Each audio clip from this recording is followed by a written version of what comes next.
अस्सलाम वालेकुम। Welcome to my channel math physics intersection. I hope आप सब खैरियत से होंगे। आज की इस नई वीडियो में हम क्लास 6 की एक्सरसाइज 7B को ही कंटिन्यू करेंगे। एक्सरसाइज 7B बेस करती है angles found by parallel lines. इससे पहले वाली वीडियो के अंदर हमने क्वेश्चन नंबर 5 एक्सरसाइज 7B को सॉल्व कर लिया था। First of all parallel lines के बारे में पता होना चाहिए कि दो लाइंस पैरेलल कब कहलाती हैं, और फिर अगर उन दो पैरेलल लाइंस को एक तीसरी लाइन कट करे तो उसे हम क्या कहते हैं। ट्रांसवर्सल का नाम दिया गया था। कॉन्सेप्ट के अंदर काफ़ी डिटेल में हमने देखा जो फर्स्ट पार्ट की वीडियो है कि ट्रांसवर्सल पैरेलल लाइंस इनका कॉन्सेप्ट क्या है, और फिर ट्रांसवर्सल के कट करने से जो एंगल्स बनते हैं करस्पॉन्डिंग इंटीरियर और अल्टरनेट, उनका रूल क्या है, उनके प्रॉपर्टीज़ क्या हैं जो हम अप्लाई करते हुए एक्सरसाइज 7B को सॉल्व कर रहे हैं। तो अगर तो वीडियो देखते आ रहे हैं आपके लिए कंटिन्यू करना बहुत ज़्यादा ईजी है। अगर नहीं तो आई विल सजेस्ट कि पहले आप वीडियो देख लें फिर आगे कंटिन्यू करें ताकि हम क्वेश्चन की समझ आ सके। Question number 6, in the figure H D F is a straight line. आपके सामने फिगर ड्रॉ भी हुई है, मैंने वही पिक्चर पेस्ट कर दिया है पता कि आपको समझ आ सके क्वेश्चन की आसानी से।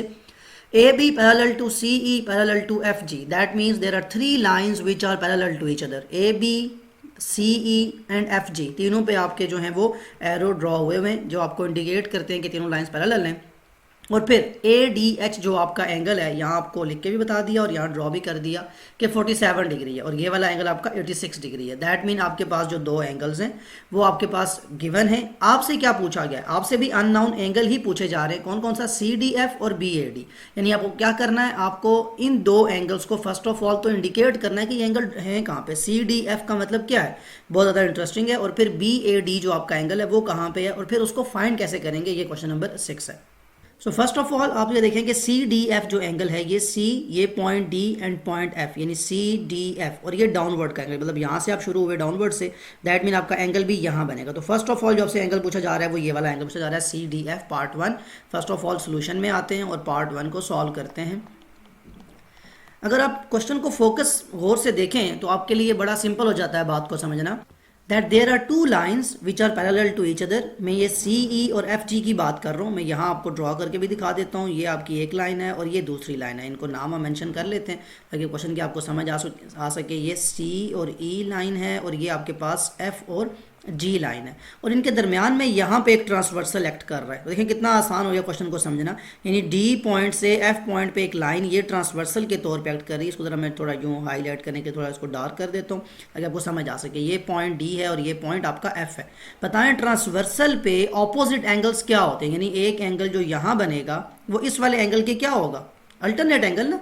ट्रांसवर्सल पे जब अंदर की साइड पे ऑपोजिट एंगल, उन्हें हम अल्टरनेट एंगल कहते हैं, और अल्टरनेट एंगल आपस में क्या होते हैं, इक्वल। तो पहला पार्ट तो बहुत ज़्यादा ईजी है, मैंने इसीलिए फिगर ड्रॉ किया है कि आपको इस बात की समझ आ सके। तो सोल्यूशन में आप क्या लिखेंगे, आपका एंगल कौन सा अननोन है, C D F. This angle is equal to 86 degree, ये इसके इक्वल आ जाएगा। और क्यों आएगा, इसके लिए रीजनिंग बहुत ज़्यादा ज़रूरी है। ये आएगा because these are alternate angles. ये आपका पार्ट 1 हो गया। सेकेंड पार्ट ज़्यादा इंटरेस्टिंग है। उसमें आपको क्या करना है, यहाँ इसको मेंशन करने के लिए मैं लिख रहा हूँ कि 86 डिग्री है। अब एक और बात आप कर सकते हैं। अब आपके पास नेक्स्ट जो पॉइंट है बी ए डी, पहले उसको ड्रॉ करें और फिर हम आते हैं कि हमने फाइंड कैसे करना है। बी ए डी जो एंगल है नज़र आ रहा है, बड़ा सिंपल है। बी ए डी, इस एंगल की बात की जा रही है।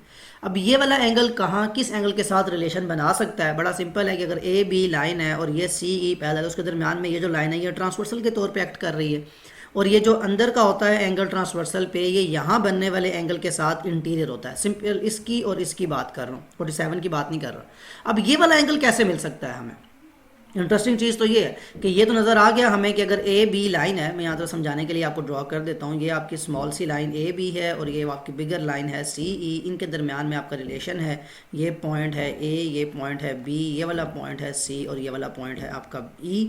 अब यहाँ पे ए से यहाँ पे एक लाइन ड्रॉ हो रही है इस पॉइंट पे जो पॉइंट है डी। तो मुझे बताएं, बड़ा सिंपल है ना, कि यहाँ जो अंदर का एंगल होगा वो यहाँ वाले एंगल का क्या हो जाएगा, इंटीरियर एंगल। यही तो मैं कह रहा हूँ कि जो आपका एंगल है यहाँ पे अननोन, जिसका नाम है बी ए डी, ये वाला एंगल जो है इस एंगल के साथ, जो कि हमें नहीं पता, इसके साथ इंटीरियर एंगल का रिलेशन बना रहा है। लेकिन एक और इंटरेस्टिंग बात बहुत ज़रूरी है कि अगर आप इस एंगल को 86 कहते हैं तो ये कंप्लीट एंगल कितना हो जाता है, यानी ये यहाँ से लेके यहाँ तक ये एंगल क्या इसके इक्वल नहीं हो जाएगा। बहुत ईजी है। तो आप लिख सकते हैं पार्ट 2 के सोल्यूशन में जब आप आएंगे, एज इस एंगल का नाम क्या होगा, अब कंप्लीट एंगल की बात कर रहा हूँ। एच से डी पे आए, डी से ई पे ड्रॉ कर दिया है रेड कलर से मैंने, और यहाँ पे नाम भी लिख देता हूँ, as H D E complete angle is equal to 86। Reason, vertically opposite angles कि ये आपका एंगल क्यों आया 86 डिग्री, बिकॉज दो स्ट्रेट लाइन एक दूसरे को कट कर रही हैं, तो ये जो एंगल बनेगा ये कितना बन जाएगा 86 वर्टिकली ऑपोजिट। लेकिन आपको ये तो कंप्लीट एंगल चाहिए ही नहीं था, आपको तो ये जो मैंने टिक किया हुआ है ब्लू कलर का एंगल जो यहाँ पे ड्रॉ हुआ है ये चाहिए। नाउ फिर अब अगली बात लिख सकते हैं ना कि ये जो एंगल है जिसका नाम क्या बनता है ई डी ए कह सकते हैं आप, इसको ए डी ई भी कह सकते हैं। चले मैं इसको लिख लेता हूँ ए डी ई, बिकॉज देखें ए से आप स्टार्ट हुए डी से ई पे, ए डी ई फिर किसके इक्वल होगा? अगर ये पूरा एंगल अभी मैंने ड्रॉ किया 86 डिग्री है और ये वाला पोर्शन 47 है स्मॉल सा, तो इसको माइनस करेंगे तो ऑटोमेटिकली ये वाला पोर्शन नहीं आ जाएगा जो टिक हुआ हुआ है, तो बिल्कुल ये वाला एंगल आ जाता है आपका 86 माइनस 47 कितना आ जाएगा A D E is equal to 39 degree. यानी कौन सा एंगल आया? ये जो क्वेश्चन मार्क था अब ये आपके पास सॉल्व हो चुका है, अब ये क्वेश्चन मार्क नहीं रहा बल्कि यहाँ पे आपके पास ये एंगल आ चुका है 39 डिग्री। अब इन दोनों के लिए आपका रिलेशन बड़ा सिंपल हो गया, एज या सिंपली इसको एंगल को लिख के बाद में आप लिख लें या शुरू में लिख लें कि as A B parallel to C E, इसलिए आप ये बात लिख रहे हैं। अदरवाइज ये भी हो सकता है कि B A D plus this 39 degree is equal to 180, यानी ये जो अननाउन था जो सेकंड पार्ट हम सॉल्व कर रहे हैं बी ए डी ये, और ये दो एंगल जो है इनका सम 180 होता है। और ये मैं बात क्यों कर रहा हूँ? Because these are interior angles of कि कौन कौन सी लाइन है A B parallel to C E, यानी दो लाइंस थी ए बी और सी जो पैरेलल है उनके इंटीरियर एंगल है। अब नेक्स्ट स्टेप में क्या होगा 39 यहाँ ऐड हो रहा है, मतलब कि क्या हो जाएगा सब्ट्रैक्ट, तो बी ए डी जो आपका एंगल है ये आ जाएगा 180 डिग्री माइनस 39, और जब इसको माइनस करेंगे तो आपके पास आंसर आएगा बी ए डी का 141 डिग्री, और यही आपके पास आंसर भी है, यही आपको अननोन चाहिए था। तो दोनों एंगल आपने फाइंड कर लिए सी डी एफ बी और एच डी ई बी। काफ़ी डिटेल मैंने यहाँ भी क्वेश्चन समझा दिया आपको ड्रॉ करके, अलग से फिगर को ब्रेक डाउन करके भी, बिकॉज 3 लाइन्स पैरेलल थी और उन पे कौन सी लाइन ट्रांसवर्सल के तौर पे एक्ट कर रही है ये बहुत ज़रूरी है समझना। जब तक आपको ट्रांसवर्सल की बात समझ नहीं आएगी आप एंगल नहीं समझ सकते। कि देखें अब ये स्मॉल जो फिगर मैंने ड्रॉ की हुई है अलग से, अब यहाँ कितना आसान है बताना कि बी ए डी और 39 आपका इंटीरियर, लेकिन वहाँ फिगर के अंदर ये जो है ना वो समझना थोड़ा मुश्किल होता है, इसीलिए आसान ये है कि आप फिगर को ब्रेक डाउन कर लिया करें। क्वेश्चन नंबर 6 कंप्लीट हुआ, क्वेश्चन नंबर 7 की तरफ मूव करते हैं। Question number 7, in the figure A B parallel to C D, B F parallel to A D, angle E B F is equal to 68 degree and angle C D is equal to 58 degree. यानी जो आपको statement लिखी हुई है exactly वही आपको figure बना के भी दिखा दी है, वही बच्चे मैंने यहाँ पेस्ट की है। क्या कहा जा रहा है कि ए बी जो लाइन है, अब देखें यहाँ ये नहीं कहा कि सारी आपस में लाइंस पैरेलल है, बल्कि अलग अलग लिखा हुआ है, बिकॉज ए बी जो लाइन है ये डबल एरो वाली ये पैरेलल है सी डी डबल एरो के, जो सिंगल एरो वाली लाइन है आपकी बी एफ ये पैरेलल है आपकी A D line single arrow वाली के। बड़ा इंटरेस्टिंग है बिकॉज अब दोनों पैरेलल लाइन को अलग अलग यूज़ करेंगे अपने एंगल को सॉल्व करने के लिए, और साथ ही लिख दिया गया कि ये 68 डिग्री एंगल है, ये 58 डिग्री। यानी अब आपने क्या करना है, आपके पास जो दो एंगल्स अननोन है फर्स्ट ऑफ ऑल तो वो इंडिकेट करें या ड्रॉ करें कि वो इस फिगर में हैं कहाँ पे, और फिर हम देखते हैं कि वो हमें मिलेंगे कैसे, कैसे हम उन्हें फाइंड कर सकते हैं। ए ई बी पहला जो एंगल है देखें ए ई बी ये वाला, ये रेड कलर का जो एंगल मैं यहाँ ड्रॉ कर रहा हूँ, इस एंगल के बारे में फर्स्ट पार्ट में हमसे पूछा जा रहा है। ये तो बहुत ज़्यादा इजी है, आप फाइंड कर सकते हैं, लेकिन चलें पहले आपको ड्रॉ कर लेते हैं। फिर सेकंड पार्ट देखें ए बी ई कहाँ बनता है, ए बी ई ये वाला जो हाफ एंगल है आपका 68 के साथ, इस एंगल की बात की जा रही है कि इसकी वैल्यू भी फाइंड करके बताएं। सोल्यूशन में आते हैं, फर्स्ट पार्ट देखें। फर्स्ट पार्ट में कहा जा रहा है ए ई बी ये जो एंगल है इसकी वैल्यू बताएं। मैं यहाँ पे तरह आपकी आसानी के लिए फिगर को ब्रेक डाउन करता हूँ। फिगर को ब्रेक डाउन ऐसे करता हूँ कि आपके पास एक लाइन है बी एफ जो कि पैरेलल है ए डी के, बी एफ मैंने यहाँ पे ड्रॉ कर ली, let's suppose this is B F and there is a line A D जो कि थोड़ी सी वर्टिकली लेंथ उसकी ज़्यादा है। यहाँ मैं इसको मेंशन भी कर देता हूँ, ये आपका पॉइंट है बी, ये पॉइंट है एफ, ये जैसे ड्रॉ हुआ है आपके सामने, ये पॉइंट है ए और ये पॉइंट है डी। अब इस पर ट्रांसवर्सल कौन है, पी पॉइंट से एक लाइन आके इस लाइन को कट करती है ई पॉइंट पे, देखें ना बी से ई की तरफ, ये ट्रांसवर्सल है। अब इंटरेस्टिंग बात यहाँ पे ये है कि अगर ट्रांसवर्सल के एक साइड पे ये वाला एंगल जो है ये 68 डिग्री है और ये वाला एंगल आपका ऑपोजिट पूछा जाए तो कितना आसान है कि दोनों एंगल क्या होंगे आपस में अल्टरनेट। इसीलिए मैंने यहाँ फिगर ड्रॉ भी कर दी, यहाँ आपको समझा भी दिया कि ए ई बी जो एंगल है this will be equal to 68, यानी ये जो क्वेश्चन मार्क था फर्स्ट पार्ट के अंदर ये तो बड़ा सिंपली हमने लिख दिया, और इसके रीजन हम क्या लिखेंगे, बिकॉज अल्टरनेट एंगल्स हैं। किसके एंगल से अल्टरनेट, कौन सी दो लाइन्स हैं आपके पास parallel, B F parallel to A D, इस वजह से ये इसके अल्टरनेट एंगल है, इसलिए इनको हमने इक्वल लिख दिया। यहाँ तो पहली बात हमारी कंप्लीट हो गई, यानी फर्स्ट पार्ट को हमने सॉल्व कर लिया। अब नेक्स्ट जो इंटरेस्टिंग ज़्यादा पॉइंट है कि ये छोटा सा एंगल है 68 के साथ, ये कंप्लीट एंगल भी नहीं है, बिल्कुल एक हाफ साइज को एक लाइन कट भी कर रही है। अब हम ये एंगल कैसे फाइंड कर सकते हैं? तो यहाँ हमने मजीद इंटरेस्टिंगली एक और लाइन को यूज़ करना है, स्मॉल सी लाइन मैं यहाँ दोबारा ड्रॉ कर रहा हूँ। ये आपकी लाइन है DC और इसके बिल्कुल पैरेलल उसके सामने एक लाइन है AB। ठीक है, दोबारा मैं यहाँ पे नाम लिख रहा हूँ, ये आपका पॉइंट है D, ये पॉइंट है ये पॉइंट है C और ये आपका पॉइंट है D। इनको ज़रा ठीक करके लिख लें, ये CD आपकी लाइन है और ये पैरेलल है AB के। और फिर आपने क्या देखा कि एक लाइन एक ट्रांसवर्सल के तौर पे इस D पॉइंट से टॉप से आके A को मिलती है, D से A की तरफ एक ट्रांसवर्सल ड्रॉ होता है। और अगर इस पॉइंट पे वैल्यू 58 डिग्री है तो मुझे बताएं यहाँ की वैल्यू क्या 58 डिग्री नहीं हो जाएगी? यानी ट्रांसवर्सल के अंदर की साइड पे ऑपोजिट एंगल तो क्या हो जाएंगे? Alternate angle. तो यहाँ हम लिखेंगे सेकंड पार्ट जब सॉल्व करेंगे, अब हम फाइंड करने जा रहे हैं ABE को। ये हमारा सोल्यूशन है, ठीक है, इसकी वैल्यू हमें चाहिए ABE की। तो क्या लिखेंगे? एज अगर आप फोकस करें, ये जो आपका एंगल है इसका नाम क्या बनता है? DAB। इस पॉइंट पे बन रहा है ना इसका एंगल, इस एंगल की बात कर रहा हूँ कि DAB जो एंगल है, एंगल DAB ये भी इक्वल होगा 58 डिग्री के, बिकॉज ये भी अल्टरनेट एंगल है, अल्टरनेट एंगल्स। और किसके अल्टरनेट एंगल है? मैंने बताया दोनों लाइनें आपकी यूज होंगी डबल एरो वाली, CD parallel to AB, CD parallel to AB, ये आपकी पैरेलल लाइन के अल्टरनेट एंगल्स हैं, इसलिए ये इक्वल हैं। अब ये मैंने ड्रॉ क्यों किया? बिकॉज ये तो आपको समझ आ गई कि ये 58। अब मैं ये रेस कर रहा हूँ इस ट्रांसवर्सल को, इस पॉइंट को, क्योंकि मुझे आपको जस्ट यहाँ पे ये समझाना था कि आपकी ये लाइन जो है ये कैसे एक मतलब कट करते हुए आपको बना के दिखाते हैं कि आपको कैसी ये चीज़ एक एक्ट कर रही है। अब नेक्स्ट पॉइंट आपको समझने के लिए, क्योंकि आपके पास अभी भी एंगल जो है वो ऐसा ही कुछ आपने फाइंड करना है कि ये जो हाफ एंगल है ये किस लाइन पे बन रहा था? BF पे ना। तो यहाँ दोबारा इस लाइन को हम ड्रॉ करते हैं, यानी अभी जो मैंने आपको लिखवाया वो इस अल्टरनेट एंगल के लिए लिखवाया। आप चाहें तो यहाँ पे इसकी वैल्यू को लिख भी लें कि आपके पास जो वैल्यू आई है इसकी आई है 58 डिग्री, बिकॉज ये इसके अल्टरनेट था। लेकिन हमें तो इस एंगल की कोई बात हमें नहीं चाहिए थी, हमें क्या चीज़ चाहिए थी? हमें ये वाला स्मॉल एंगल जो था ये चाहिए था। तो इसके लिए आप दोबारा यहाँ फिगर ड्रॉ करेंगे अपने माइंड में एक स्केच बनाने के लिए, जस्ट कि आपको वो बात समझ आ जाए। मैं यहाँ ड्रॉ कर रहा हूँ, ये वो BF लाइन है आपकी, ठीक है, ये जो ड्रॉ हुई है। और इसके लिए यहाँ पे एक दूसरी लाइन है जिसका नाम है AD, जो कि आपस में पैरेलल है। मैं दोबारा नाम लिख देता हूँ, ये B और ये F पॉइंट है और ये A और D लाइन है। अब आपने क्या देखा कि इस B से A पॉइंट पे एक लाइन आके मिलती है जो ट्रांसवर्सल के तौर पे एक्ट करती है। ये वाला पूरा एंगल जो है इस वाले एंगल के क्या बनेगा? इंटीरियर एंगल बनेगा ना, ये वाला एंगल इस वाले एंगल के, ठीक है। तो अब अगर आप इंटरेस्टिंग चीज़ यहाँ देखें कि ये एंगल तो अभी आपने फाइंड किया 58 डिग्री, यानी इसको तो बड़ा ईजिली लिख सकते हैं इस एंगल को। तो आप देखें मैं क्या लिखूंगा कि ये जो आपका एंगल है इसका नाम क्या बनेगा? इसका नाम बनेगा ABF या FBA, जो भी लिखना चाहें। मैं इसको FBA एंगल लिख रहा हूँ इस पॉइंट को, और ये वाला एंगल आपका बनता है BAD, इसको भी अपने पास लिख लें।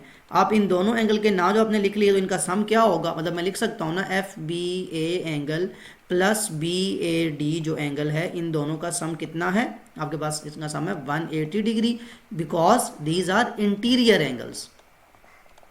नज़र आ रहा है आपको? मैंने इसीलिए ड्रॉ अलग से किया कि आपको फिगर की बिल्कुल, मैंने पहले भी ये कहा था कि फिगर को ब्रेक डाउन करना बहुत ज़रूरी है, उससे आपको क्वेश्चन बड़ा इजीली समझ आ जाता है। अब आपको जब समझ आ गया, अब यहाँ से आप इसको रेस कर लें, बिकॉज आपका इसका काम खत्म हो चुका है। ये जस्ट मैंने ड्रॉ की थी कि आपको इस बात की समझ आ जाए कि आपने इनको इंटीरियर एंगल क्यों लिखा है। अब यहाँ से आप FBA की वैल्यू फाइंड कर सकते हैं, बिकॉज ये BAD तो भी मैंने बताया आपको 58 डिग्री है, इसकी वैल्यू यहाँ लिखें is equal to 180 degree. FBA जो आपका पॉइंट है this will be equal to 180 degree minus 58 degree, और ये हो जाएगा FBA is equal to 180 minus 58, कितना रह जाता है? 122 डिग्री। ये अपने पास नोट डाउन कर लें। क्या आपको FBA चाहिए था? आपको तो ABE चाहिए था। यानी ये तो मैंने कंप्लीट एंगल ये वाला फाइंड किया ना, FBA एंगल कौन सा है? यहाँ से लेके यहाँ तक कंप्लीट। लेकिन मुझे तो ये स्मॉल सा पोर्शन चाहिए था इसका, तो मैं लिख सकता हूँ नाउ ये जो स्मॉल सा ये जो एंगल है रेड कलर वाला, इसका नाम जिसका ABE जो शुरू से मैं लेके चला था, इसको मैंने फाइंड करना है। इस स्मॉल से एंगल की वैल्यू कैसे आएगी कि अगर कंप्लीट एंगल आपका 122 डिग्री है तो इसमें से ये जो पोर्शन 68 डिग्री हमें पता है इसको माइनस कर दें तो आपके पास वैल्यू आ जाएगी। दिस इम्प्लाइज के ABE आपका जो अननोन है इसकी वैल्यू 122 माइनस 68, कितनी वैल्यू आ जाती है आपके पास? 54 डिग्री, और यही आपको अननोन चाहिए भी था, यही आपका आंसर था। अगेन ज़रा क्वेश्चन को देख लें कि आपने डिफरेंट लाइंस को, डिफरेंट एंगल्स को यूज़ किया, अल्टरनेट एंगल, इंटीरियर एंगल, और एट द एंड आप अपने अननोन की तरफ पहुंचे जो कि आपके पास आया 54 डिग्री। और क्या था वो एंगल? ABE। दोबारा सुन लें कि ये कंप्लीट एंगल आपका 122 डिग्री था, और ये वाला पोर्शन आपको ऑलरेडी गिवन था 9 द 68। तो इस कंप्लीट जब 68 करेंगे माइनस, तो कौन सा एंगल बचेगा? ये ABE जो आपको फाइंड करना था। तो ये था क्वेश्चन नंबर 7। मूव करते हैं क्वेश्चन नंबर 8 की तरफ। Question number 8, in the figure AC parallel to EG and FD is parallel to GC। यहाँ भी क्वेश्चन नंबर 7 की तरह there are two pairs of parallel lines. आपके पास जो सिंगल एरो है वो पैरेलल है सिंगल एरो के, जो डबल एरो है ये पैरेलल है डबल एरो वाली लाइन के। यहाँ पे लिख भी दिया गया और यहाँ इंडिकेट भी कर दिया। बिल्कुल सिमिलरली यहाँ पे एंगल का भी नाम लिख दिया, ABD इज इक्वल टू 46, और ये बनता है आपका 46 डिग्री। ABD नाम भी यहाँ पे है और एंगल यहाँ पे डिनोट भी कर दी। सेम पिक्चर पेस्ट करिए साथ दी ताकि आपको बात क्लियरली समझ आ सके। अब देखें आपके पास देयर आर 3 एंगल्स जो आपने फाइंड करने हैं जो अननोन है, CGF, BCF और रिफ्लेक्स एंगल BD है। फर्स्ट ऑफ ऑल तो आप आ जाए CGF का जो एंगल है, कहाँ एंगल, पहले आप इसको ड्रॉ करें ताकि आपको आइडिया हो कि एंगल बनता कहाँ है। CGF, C से शुरू हुए, G पे और F पे मूव किए, दैट मीन ये वाला एंगल बनता है CGF। ये आपका फर्स्ट पार्ट। इसका सोल्यूशन आप देखें, जब लिखेंगे सोल्यूशन ऑफ फर्स्ट पार्ट, आपके पास कौन सा एंगल है? CGF। इसकी वैल्यू किस चीज़ के इक्वल होगी? अब ज़रा अपने माइंड में एक स्केच बनाएं कि कौन कौन सी लाइन पैरेलल है, किसको आप यूज़ करते हुए इस एंगल को फाइंड कर सकते हैं।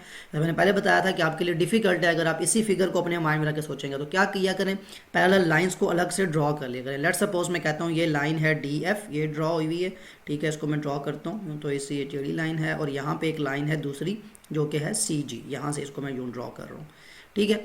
अब एक तीसरी लाइन इनको कट कर रही है, वो तीसरी लाइन यहाँ से कट करी जो कि ट्रांसवर्सल के तौर पे एक्ट कर रही है। ये देखें पैरेलल लाइन कौन कौन सी थी, दोबारा देख लें। ये लाइन पैरेलल है इसके, यानी these two lines are parallel. ये आपका पॉइंट है D, ये पॉइंट है F, ये आपका पॉइंट है C और ये वाला पॉइंट है G। तो ये वाला एंगल इस वाले एंगल के क्या होगा? देखें, when two parallel lines are cut by a transversal, तो आप क्या देखते हैं कि यहाँ पे जो एंगल है, यानी राइट आपके टॉप साइड पे जो एंगल बन रहा है और यहाँ पे टॉप आपस में क्या है, क्रॉसपॉन्डिंग एंगल है। तो कितना ज़्यादा आसान हो गया। इस फिगर में समझना मुश्किल है, लेकिन जब यहाँ आपने ड्रॉ किया तो देखा आपने कि DF और CG पैरेलल है, तो उन पे जो ट्रांसवर्सल होगा वो उसके लिए क्रॉसपॉन्डिंग एंगल के लिए बहुत ईजी है कि आपके पास एक फिगर बन जाती है, आप उसको समझ भी सकते हैं। तो यहाँ पे बड़ा इजी है कि ये 52, तो ये वाला एंगल भी कितना हो जाएगा? 52 डिग्री। इसकी रीज़न क्या होगी? Corresponding angle. लिख लें अपने पास, इट इज़ क्रॉसपॉन्डिंग एंगल्स। और किसी क्रॉसपॉन्डिंग एंगल है? Corresponding angles of DF parallel to CG, यानी ये जो दो लाइंस आपके पैरेलल थी उनका क्रॉसपॉन्डिंग एंगल है, इसलिए हमने इसको 52 लिखा है। तो इसकी वैल्यू भी अपने पास नोट डाउन कर लें। ये था आपका फर्स्ट पार्ट, आपके पास इसकी वैल्यू आ चुकी है। अब आप देखें सेकंड पार्ट क्या है आपसे। अब अननोन है आपके पास BCF। कहाँ होता है BCF? ये वाला एंगल है आपके पास, यहाँ पे ड्रॉ कर लें। यानी अब आपके पास अननोन है BCF, ये वाला एंगल। अगेन मैंने जब कहा था कि आपके पास फिगर को ब्रेक डाउन करना बहुत इंटरेस्टिंग भी है और बहुत इजी भी है, उससे क्वेश्चन आपको समझ आ सकते हैं। अब जो आपके पास टू पैरेलल लाइंस हैं, एक ये लाइन है ABC, ठीक है, ज़रा पहले स्केच बना लें ताकि आपको बात की समझ आ जाए। और फिर यहाँ पे एक लाइन है आपके पास EG, और इनको एक लाइन, तीसरी लाइन कट कर रही है जो कि ट्रांसवर्सल है। मैं इसका ज़रा कलर चेंज करके यहाँ पे ड्रॉ करूँ ताकि आपको वो ट्रांसवर्सल के लिहाज से आइडिया भी हो जाए।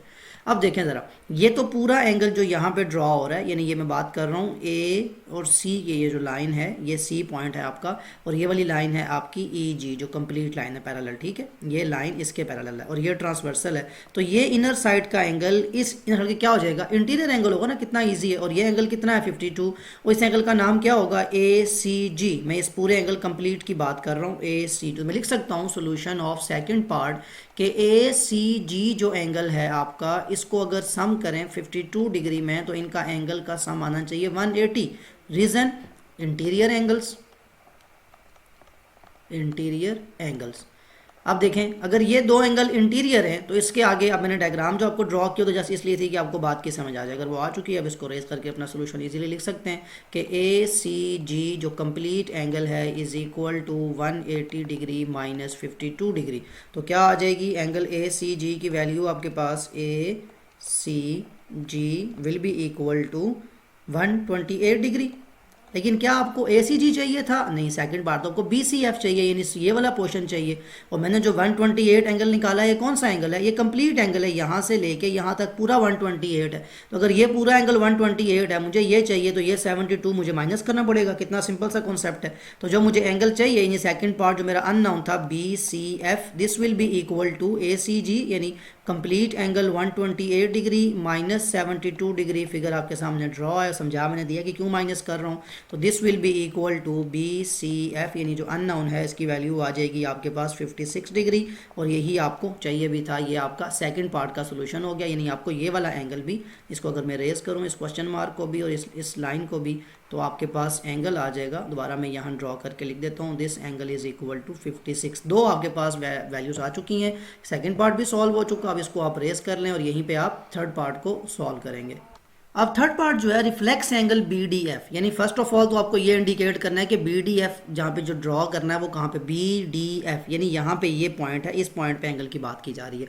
अब यहाँ पे उसने रिफ्लेक्स क्यों लिखा, देखें बाकी तो कहीं नहीं लिखा, लेकिन यहाँ रिफ्लेक्स क्यों लिखा कि BDF पे दो एंगल बनते हैं। एक अंदर की साइड पे ये वाला एंगल बनेगा, इसका नाम भी देखें BDF ही बनता है। और अगर मैं आउटर साइड पे एंगल बनाऊँ तो इसका नाम भी BDF बनता है। तो इसमें से रिफ्लेक्स एंगल कौन सा है? ऑब्वियसली ये आउटर साइड का एंगल BDF है, बिकॉज रिफ्लेक्स एंगल की जो डेफिनेशन आपने पढ़ी हुई है वो क्या होती है कि it is more than 180 and less than 360। सो ये वो आपका अननोन है जो आपने फाइंड करना है, ये वाला, ये जो मैंने आपको आउटर साइड पर ड्रॉ किया। अब एक और बात, ये अगर आप फोकस करें तो इस पॉइंट पे कोई भी आपके पास को प्रॉपर्टी अप्लाई नहीं होती, ना क्रॉसपॉन्डिंग एंगल, ना इंटीरियर, ना अल्टरनेट, बिकॉज कोई ट्रांसवर्सल नहीं है, कोई पैरेलल लाइन नहीं है। एक पैरेलल लाइन ये है, सेकंड ये है, थर्ड ये, फोर्थ ये, कोई रिलेशन नहीं बना रही। तो ऐसे क्वेश्चन के लिए हम क्या किया करते थे, हम एक खुद से पैरेलल लाइन ड्रॉ किया करते थे ऐसी। ये देखिए मैंने ड्रॉ कर दी, इसका नाम आप रख लेंगे। इस पॉइंट को मैं P कह लेता हूँ, इसको Q कह लेता हूँ। लेकिन जो मैं थर्ड पार्ट का सोल्यूशन जब लिखने पे आऊँगा, देखें ये थर्ड पार्ट का सोल्यूशन है, मैं लिखूंगा ड्रॉ PQ पैरेलल टू, किसके पैरेलल होनी चाहिए, AB के, ये जो लाइन है आपकी AC और EG दोनों के। Draw PQ parallel to AC and EG, यानी दोनों लाइंस के पैरेलल। ये जो एरो बना हुआ है सिंगल एरो, ये भी सिंगल एरो और ये भी, यानी ये तीनों आपस में क्या है, पैरेलल।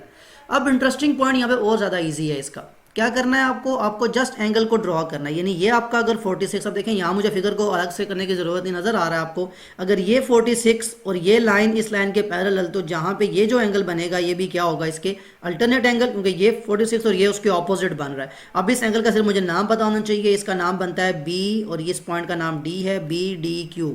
एज लिख सकता हूँ मैं BDQ जो एंगल बनता है, ये वाला जो मैंने अभी ड्रॉ किया है, this is equal to 46 degree. ये इस 46 के इक्वल हो जाएगा। रीजन अल्टरनेट एंगल, अपने पास लिख भी लें, अल्टरनेट एंगल्स। किसके अल्टरनेट एंगल्स हैं? AC पैरेलल टू PQ, यानी अभी आपने लिखा ना ऊपर कि AC और PQ पैरेलल है, इस रीजन से ये अल्टरनेट एंगल्स हुए और इनको आपने इक्वल दिया, यानी ये आपके पास वैल्यू आ गई 46 डिग्री।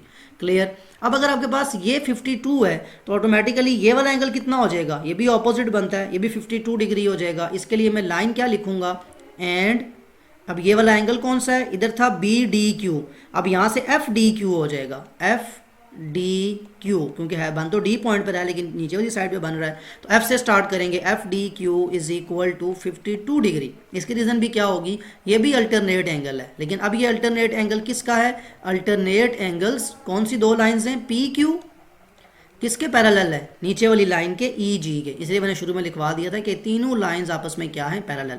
तो इन दो पैरेलल लाइंस ने आपको 46 और 52 का एंगल दिया। लेकिन इंटरेस्टिंग पॉइंट तो ये कि आपको तो ये अननोन चाहिए था, जो आउटर साइड है रेड कलर वाली, ये तो अभी तक आपके लिए क्वेश्चन मार्क है ना, इसके लिए तो आपने कोई सोल्यूशन नहीं निकाला। लेकिन आपको एक और बात पता है कि पॉइंट D पे ऊपर ये सारा एंगल जो होगा ये कितना होगा, 360 डिग्री। दैट मीन्स हम लिख सकते हैं नाउ जो हमारे पास रिफ्लेक्स एंगल BDF है, यानी रिफ्लेक्स एंगल BDF, यानी आउटर साइड वाला पूरा एंगल, प्लस ये जो भी मैंने फाइंड किया 46 डिग्री, प्लस ये जो भी फाइंड किया 52 डिग्री, इन सब का सम कितना होना चाहिए, 360 डिग्री। क्यों लिखा ये मैंने, एंगल्स एट अ पॉइंट, ये एक पॉइंट के एंगल है, इसलिए मैंने ये सारी बात लिखी कि इनका सम कितना होगा 360। ये आप पहले भी यूज़ कर चुके हैं, इसलिए कोई इतनी डिफिकल्ट बात नहीं है। अब आपने फाइंड करना था रिफ्लेक्स एंगल BDF, वो किसके इक्वल होगा, 360 में से जाके ये 46 भी माइनस कर दें, 52 भी माइनस कर दें। एक ये भी है कि यहीं पे ऐड कर लें पहले, फिर वहाँ जाके माइनस करें, लेकिन उससे भी कोई डिफरेंस नहीं आएगा, आंसर सेम ही आता है। तो रिफ्लेक्स एंगल, मैं बार बार रिफ्लेक्स इसलिए साथ लिख रहा हूँ कि BDF पे डिफरेंट तरह का एंगल बनता था। हम रिफ्लेक्स फाइंड कर रहे हैं, इसलिए इतना लेंथी काम हमने किया, इतना डिटेल में हमने देखा। तो इसकी वैल्यू आ जाएगी माइनस करने से 360 minus 46 minus 52, this will be equal to 262 degree and this is your answer. यही आपका अननोन भी था। अगेन काफ़ी डिटेल में वीडियो है जिसमें हमारे पास हमने 3 क्वेश्चन नंबर 6, 7, 8 सॉल्व किए। स्पेशली क्वेश्चन नंबर 8 के अंदर हमने 2-3 तरह के एंगल्स देखे, एक CGF first of all alternate angle, BCF corresponding angle बनता था, फिर हमने लास्ट में रिफ्लेक्स एंगल। यहाँ पे सारा कॉन्सेप्ट कंप्लीट हो जाता है। आपने जितना भी कॉन्सेप्ट के अंदर शुरू में पढ़ा था, अल्टरनेट, इंटीरियर, करस्पॉन्डिंग, उस सब का जो आई थिंक डिटेल पार्ट है क्वेश्चन नंबर 8, उसमें हर चीज़ यूज हो चुकी है, जिसमें आपको हर चीज़ आपने खुद सिर्फ कंस्ट्रक्शन भी कर ली, ड्रॉ भी कर ली और आपने फाइंड भी कर ली। आई होप जितना भी कॉन्सेप्ट, जितने भी आपने क्वेश्चन सॉल्व किए आपको समझ आ चुके होंगे। स्टिल कोई ऐसी बात जो आपको डिफिकल्ट लगती हो, कोई क्वेश्चन जो आपको समझ ना आया हो, आप कमेंट में ज़रूर मेंशन कर सकते हैं। Other than that, take care of yourself. अल्लाह हाफिज़।